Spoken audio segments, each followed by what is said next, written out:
On most days, change is very slow, very incremental, but we're living in a moment where you feel serious, substantive change could actually happen.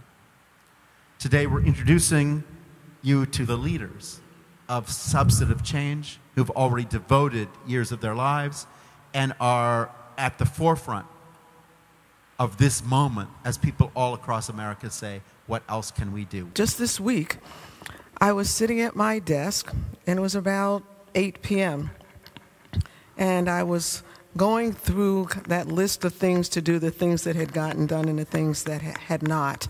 The phone rings, and the first thought is, now who thinks that I'm at my desk at 8 p.m.? Answer, anybody who knows me.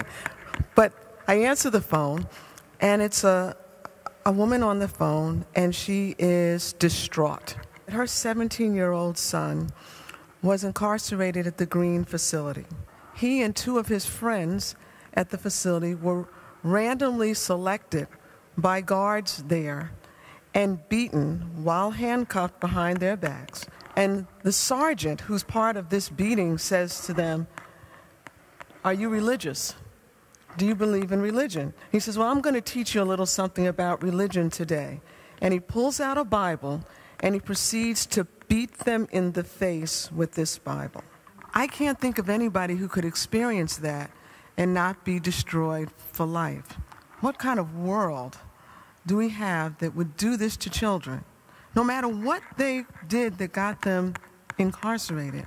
And that what could we possibly expect from them when they come back home? I entered the criminal justice system for the crime of attempted murder at a time when the only thing in my mind at that point was survival, and really trying to deal with the emotional trauma that I had going on internally.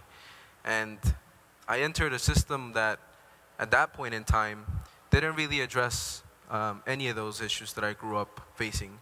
I entered a system that had essentially demonized me, looked at me as a monster, as someone incapable of change. And because of having entered the system with that mentality, I really had little sense of hope. It only took one person to turn my life around.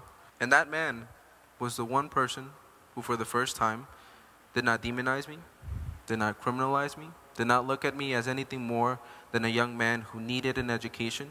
Now I'm a professional in the field. I work addressing conditions of confinement. I use my voice and the voice of my peers, trying to bring them into the reform work so that we can do change using our stories and not just, from what the numbers say, not what the research says, but through personal experience. Of course, that's also why the humanities were invented, which is to experience people in their full humanity. And that dimensionality is the hope for the future, and it's why the arts are actually here to rehumanize the dehumanized. Shifting a view of life is the most powerful thing in the world. That's what the arts are here to help with, to actually make all those intangibles something you can taste, something that lasts, something that projects, and something that becomes contagious.